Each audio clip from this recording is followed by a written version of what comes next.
Hello everyone, welcome back to Ninja Prep. This is Kapil Goyal, your educator and mentor for PG Physics. तो नया subject electronics जिसके अंदर आज हम पहला लेक्चर कर रहे हैं और फर्स्ट लेक्चर के अंदर हम लोग डिस्कस करेंगे PN junction diode. PN junction diode के बहुत ही कुछ अच्छे क्वेश्चंस जो किसी ना किसी एग्जाम के अंदर आए हुए हैं और ये जितने भी क्वेश्चंस आप करोगे मेरे कराने के बाद भी अगर आप प्रैक्टिस करेंगे और करनी ही है, करोगे क्या, करनी ही है, तो ये क्वेश्चन श्योरली बेनिफिशियल होंगे आपकी एग्जाम की प्रिपरेशन के लिए। क्यों? क्योंकि ये जितने भी क्वेश्चंस लिए गए हैं ये सारे कहीं ना कहीं किसी ना किसी एग्जाम में आए हुए क्वेश्चन हैं। तो चलिए स्टार्ट करते हैं। तो सबसे पहला जो फर्स्ट क्वेश्चन है उसके अंदर हमें बोला गया है a PN junction diode dynamic conductance is directly proportional to. एक पीएन जंक्शन डायोड के लिए उसका डायनामिक कंडक्टेंस डायरेक्टली किसके प्रोपोर्शनल होता है। ऑप्शन ए हमें गिवन है the applied voltage, option B given है टेम्परेचर, ऑप्शन सी गिवन है इट्स करंट और ऑप्शन डी गिवन है द थर्मल वोल्टेज। देखो एक चीज होती है डायनामिक रेजिस्टेंस, उस डायनामिक रेजिस्टेंस को हम लिखते हैं आर डी से और आर डी इक्वल्स टू होता है डेल्टा वी ओवर डेल्टा आई। बोले तो change in current over change in voltage over change in current. अब डायनामिक कंडक्टेंस जो है वो क्या होता है, रेसिप्रोकल होता है डायनामिक रेजिस्टेंस का। तो डायनामिक कंडक्टेंस को हम किससे लिखते हैं, जीएम से। तो ये क्या है, डायनामिक कंडक्टेंस। ठीक है, ये क्या है, डायनामिक कंडक्टेंस। और as I said dynamic conductance reciprocal होता है आरडी। आरडी बोले तो डायनामिक रेजिस्टेंस। रेसिप्रोकल करोगे तो ये जी एम इक्वल हो जाएगा, इसके रिवर्स कर दो, del I over del V. तो यहाँ से मेरे को साफ साफ दिख रहा है कि जो डायनामिक कंडक्टेंस है वो डायरेक्टली प्रोपोर्शनल हो गया किसके, करंट के। तो हमारे पास जो इसका करेक्ट आंसर आ गया वो क्या आ गया, सी, है ना। तो इस पर्टिकुलर क्वेश्चन के लिए सही आंसर क्या हो गया, सी आंसर हो गया। नेक्स्ट क्वेश्चन का ये the AC resistance of a forward bias AC resistance of a forward bias PN junction diode operating eight bias voltage V and current carrying current I. ये carrying current है ना, इसको मैं सही लिख देता हूँ वापस से एक बार। इसका मतलब है कैरिंग करंट। कैरिंग करंट मतलब जो लेकर जा रही है। तो डायनामिक रेजिस्टेंस को ही हम एसी रेजिस्टेंस बोलते हैं और डायनामिक रेजिस्टेंस को हम लिखते हैं आर डी से और ये बराबर होता है डेल्टा वी ओवर डेल्टा आई। यहाँ ऑप्शन चेक करो कौन सा है, ऑप्शन डी है, तो इसका ऑप्शन डी करेक्ट आंसर होगा। नेक्स्ट क्वेश्चन के अंदर हमें बोला गया है the depletion layer across P plus N ना, ये जो है ये ऐसे लिखा हुआ है, इसको मैं वापस से लिख दूं, पी प्लस और ये एन, ये माइनस नहीं है एन है, यानी कि पी एन जंक्शन ना बोलकर हमें बोल दिया पी प्लस एन जंक्शन।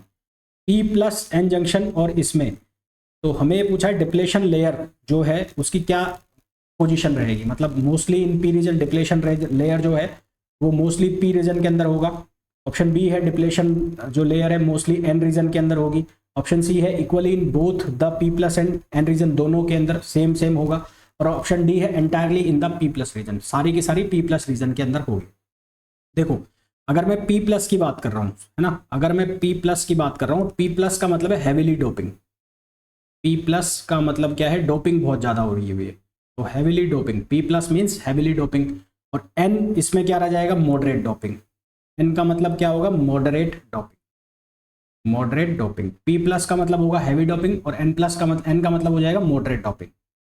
तो डिप्लेशन रीजन की जो विड्थ होती है वो डोपिंग लेवल के रेसिप्रोकल होती है। ठीक है, डिप्लेशन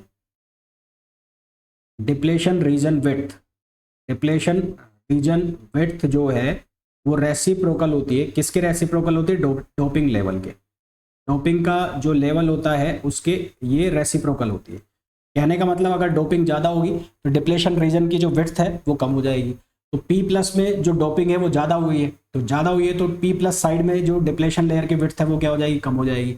कम होने का मतलब है कि जो डिप्लेशन लेयर है वो किधर की तरफ ज़्यादा बढ़ेगी, वो एन की तरफ ज़्यादा चली जाएगी। तो हमें यही पूछा गया है कि पी प्लस एन, तो इसका मतलब पी प्लस की तरफ जो डिप्लेशन लेयर है उसकी विड्थ कम हो जाएगी और वो किधर की तरफ बढ़ जाएगी, एन की तरफ। तो मोस्टली इन एन रीजन। तो हमारा करेक्ट आंसर क्या आ जाएगा, मोस्टली इन एन रीजन। तो ये वाला जो क्वेश्चन है इसको आप खासा ध्यान रखना, ये काफी बार पूछा जाता है, मोस्ट इंपॉर्टेंट क्वेश्चन है ना। तो वेरी इंपॉर्टेंट लिख देता हूं इसको मैं, वेरी इंपॉर्टेंट क्वेश्चन, वीआईपी। इसको आप जरूर देख लेना इस क्वेश्चन को, इसको अलग अलग तरीके से पूछा जाता है हर एग्जाम में। नेक्स्ट क्वेश्चन में हमें बोला है zener effect is due to. Zener effect किसके कारण होता है। पहला ऑप्शन दिया हुआ है सैचुरेशन, दूसरा ऑप्शन दिया है ब्रेकडाउन, तीसरा ऑप्शन दिया है डिप्लेशन, चौथा ऑप्शन दिया है क्वांटम मैकेनिकल टनलिंग। तो डिप्लेशन रीजन जो है वो टनलिंग इफेक्ट की वजह से होता है ना, ये ध्यान रखना आप। जीनर इफेक्ट जो है, जीनर इफेक्ट वो टनलिंग इफेक्ट की वजह से होता है। टनलिंग इफेक्ट का मतलब क्या होता है? Electrical breakdown that occurs in reverse bias PN junction. इसका मतलब क्या होता है? इसका मतलब होता है electrical breakdown that occurs in reverse biased PN junction, तो टनलिंग इफेक्ट होगा हमेशा कहां पर? जब टनलिंग इफेक्ट होगा तो उसकी वजह से जीनर इफेक्ट आएगा। और टनलिंग इफेक्ट का मतलब क्या हो गया कि जो इलेक्ट्रिकल ब्रेकडाउन है जो कि कहां पर होगा? रिवर्स पीएन जंक्शन में होगा, reverse bias PN junction. Question number 5, in which state a silicon diode will have voltage drop of 0.7 volt across it. अब हम ये जानते हैं कि जो जीनर सिलिकॉन डायोड है उसके अक्रॉस जो वोल्टेज ड्रॉप होता है वो 0.7 का होता है। जब हम पीएन जंक्शन पढ़ते हैं तो हम उसमें एक चीज पढ़ते हैं, बैरियर पोटेंशियल। वो बैरियर पोटेंशियल क्या होती है? 0.7। जब आप वोल्टेज और करंट करेक्टरिस्टिक बनाते हो, यहाँ वोल्टेज आ गई और यहाँ करंट आ गया, तो फॉरवर्ड करंट का जो करेक्टरिस्टिक है वो ऐसे बनता है कुछ, यानी कि यहाँ तक कुछ इस हिस्से तक जो करंट है वो नॉन लीनियर होती है। नॉन लीनियर करेक्टरिस्टिक होते हैं वोल्टेज और करंट में। ये नॉन लीनियर करेक्टरिस्टिक क्यों होते हैं? कि यहाँ पर एक वोल्टेज होती है जिसको आप नाम देते हो कट ऑफ वोल्टेज। ये कट ऑफ वोल्टेज जैसे ही पार होती है तो इसके बाद जो करेक्टरिस्टिक कर्व है ये लीनियर हो जाता है। ये कैसा हो जाता है? लीनियर। तो यहाँ तक ये लीनियर क्यों नहीं हो पाता? क्योंकि जो डिप्लेशन लेयर है इसको एक ऑपोजिट डायरेक्शन में वोल्टेज ऑफर करती है, और वो जो वोल्टेज है वो कौन सा होता है? Barrier potential. उस बैरियर पोटेंशियल की वैल्यू कितनी है? 0.7। और ये कब होता है? जब करंट फॉरवर्ड डायरेक्शन में फ्लो करती है, यानी कि जो डायोड है वो फॉरवर्ड बाइसिंग में होता है। तो इसका आंसर क्या आ जाएगा? Forward biasing. ये सिलिकॉन के लिए ये जो है वैल्यू ये कितनी होती है? 0.7 वोल्ट। कई बार आपको जर्मेनियम भी बोला जाएगा, तो जर्मेनियम के केस में ये वैल्यू हो जाएगी 0.3। तो ठीक है, इसको ध्यान रखेंगे आप, सिलिकॉन और जर्मेनियम दोनों के लिए value. Which of the following is trivalent material? इनमें से कौन ट्राइवेलेंट मटेरियल है? या ट्राइवेलेंट इम्प्योरिटी भी आपसे पूछा जा सकता है। इसको ऐसा भी पूछ सकते हैं कि ट्राइवेलेंट इम्प्योरिटी कौन सी है ना? तो ट्राइवेलेंट इम्प्योरिटी का मतलब कौन सा है? जिसके आउटर शेल में 3 फ्री इलेक्ट्रॉन है ना, 3 जो फ्री इलेक्ट्रॉन है वो ट्राइवेलेंट, और जिसके में 5 है वो पेंटावेलेंट। तो ट्राइवेलेंट में कौन कौन से एग्जाम्पल आते हैं? Indium, gallium, aluminium, boron. Indium, gallium, aluminium, boron, ये सारे के सारे कौन से आते हैं? ट्राइवेलेंट। पेंटावेलेंट कौन से होते हैं? आर्सेनिक, बिस्मथ, एंटीमनी, ये सब कौन से होते हैं? ये होते हैं पेंटावेलेंट। तो हमें यहाँ पर पूछा गया ट्राइवेलेंट कौन सा है, तो ट्राइवेलेंट कौन सा होगा? बोरोन होगा। तो ट्राइवेलेंट जो इम्प्योरिटी होती है, मैं लिख भी देता हूँ यहाँ पर, ट्राइवेलेंट इम्प्योरिटी कौन सी होती है? एक होती है इंडियम, एक होती है गैलियम, एक होती है एल्यूमिनियम, एक होती है बोरोन। फिर अगर हम बात करें पेंटावेलेंट की, अगर हम बात करें तो आर्सेनिक, एक होती है एंटीमनी, बिस्मथ, और फास्फोरस भी लिख सकते हो, बिस्मथ और फास्फोरस। तो ये आप ध्यान रखना, ये कौन सी पेंटावेलेंट है, कौन सी ट्राइवेलेंट है, इसके ऊपर बहुत बार क्वेश्चन पूछे जाते हैं। नेक्स्ट क्वेश्चन पे आइए। The PN junction depletion layer is a, PN junction depletion layer के अंदर इनमें से क्या होता है? फर्स्ट ऑप्शन है ionised acceptor in N side and ionised donor in P side. Option B है both side neutral. Option C है ionised acceptor in P side and ionised donor in N side. देखो PN junction diode में जो depletion layer बनती है वो depletion layer ऐसे बनती है बीच में, ये जो लेयर होती है ये डिप्लेशन लेयर आ जाती है। तो यहां पर पहले पी का मतलब क्या है? ये पी है, एन है, तो पी में होते हैं डोनर और एन में होते हैं कौन? एक्सेप्टर ना। एन में होते हैं डोनर सॉरी, और पी में कौन होते हैं? एक्सेप्टर। तो यहां पर तो आयोनाइज्ड एक्सेप्टर कहां पे आ जाते हैं? पी साइड में। पी साइड में कौन आ जाता है? Ionised acceptor. और जो एन साइड है वहां पर कौन आ जाता है? Ionised donor. तो यहां पर आयोनाइज्ड एक्सेप्टर आ गए और यहां पर कौन आ गया? आयोनाइज्ड डोनर आ गए। तो हमारे पास जो करेक्ट आंसर आ गया वो इसका कौन सा आ गया? सी आ गया। ठीक है, हमारे पास जो करेक्ट आंसर कौन सा आ गया? वो सी ऑप्शन आ गया। नेक्स्ट क्वेश्चन पे आओ। Calculate the reverse resistance of SI, SI मतलब silicon diode where the reverse voltage is 50 volt and the current is 100 nano ampere. Reverse resistance पूछा है, तो हमें वोल्टेज दिया हुआ है और करंट दिया हुआ है, तो फॉर्मूला लगा दो रिवर्स रेजिस्टेंस, इसको मैंने लिख दिया आर, तो ये किसके बराबर हो जाएगा, वोल्टेज अपॉन करंट। वोल्टेज की जो वैल्यू है वो 50 वोल्ट दी हुई है और करंट दिया है 100 नैनो एम्पियर। नैनो को लिख सकते हो आप 10 पावर 9, तो यहाँ से सिंप्लीफाई करोगे तो ये आ जाएगा 500 मेगा ओम। क्या आंसर आ जाएगा, 500 mega ohm, which is option A. Next question पे आइए।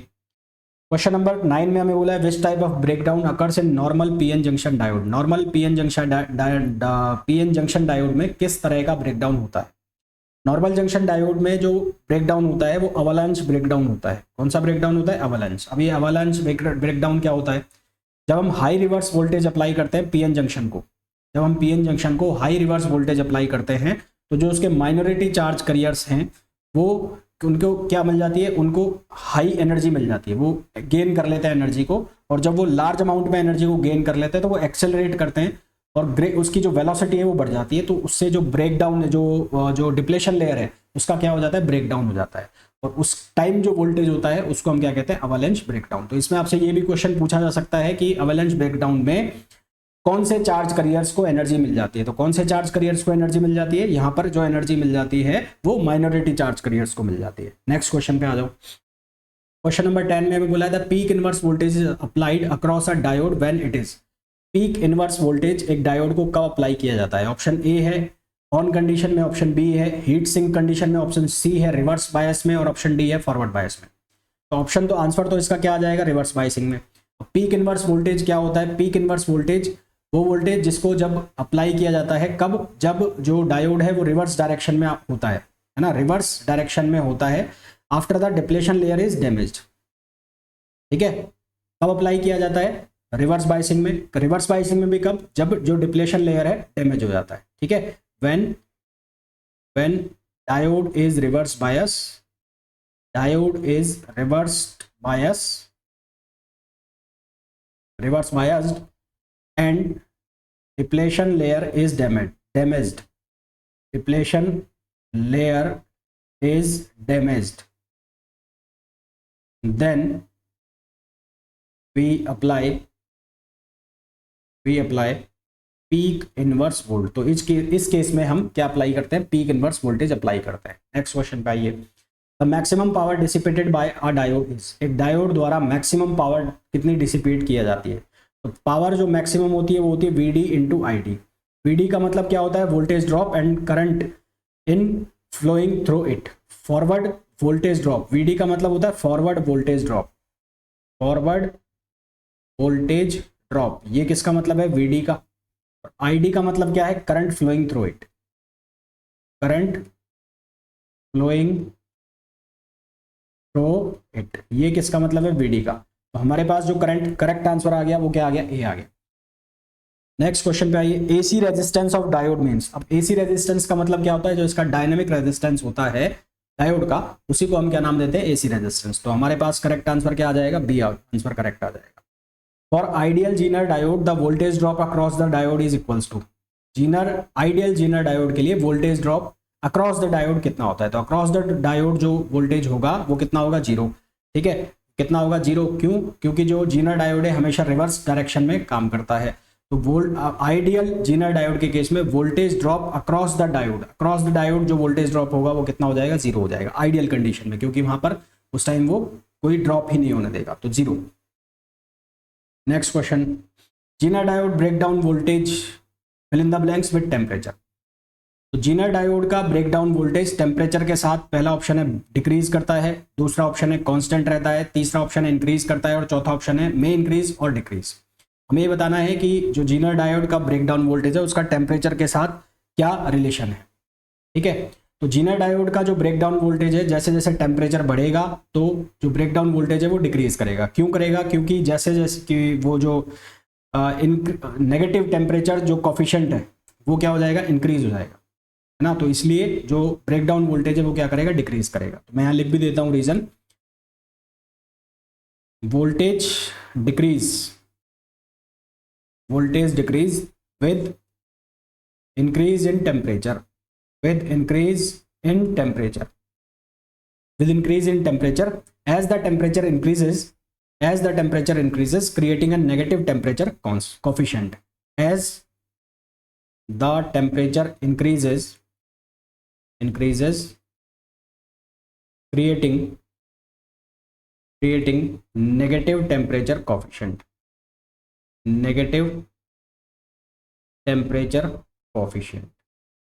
ठीक है। जैसे जैसे टेम्परेचर बढ़ेगा तो ये नेगेटिव टेम्परेचर कॉफिशिएंट क्या करेगा, क्रिएट करेगा। Question number 15, the depletion region in a semiconductor PN junction diode has, first option है इलेक्ट्रॉन होल्स, ऑप्शन बी है positive and negative ions on either side, option C है either electrons ion, और option D है holes, no holes. तो इसमें option क्या आ जाएगा, B आ जाएगा। हम पहले भी बात कर चुके हैं, इसको अलग तरीके से पूछा गया था कि पी साइड पर तो आ जाते हैं एक्सेप्टर आयंस और एन साइड पर आ जाते हैं कौन से, डोनर आयंस।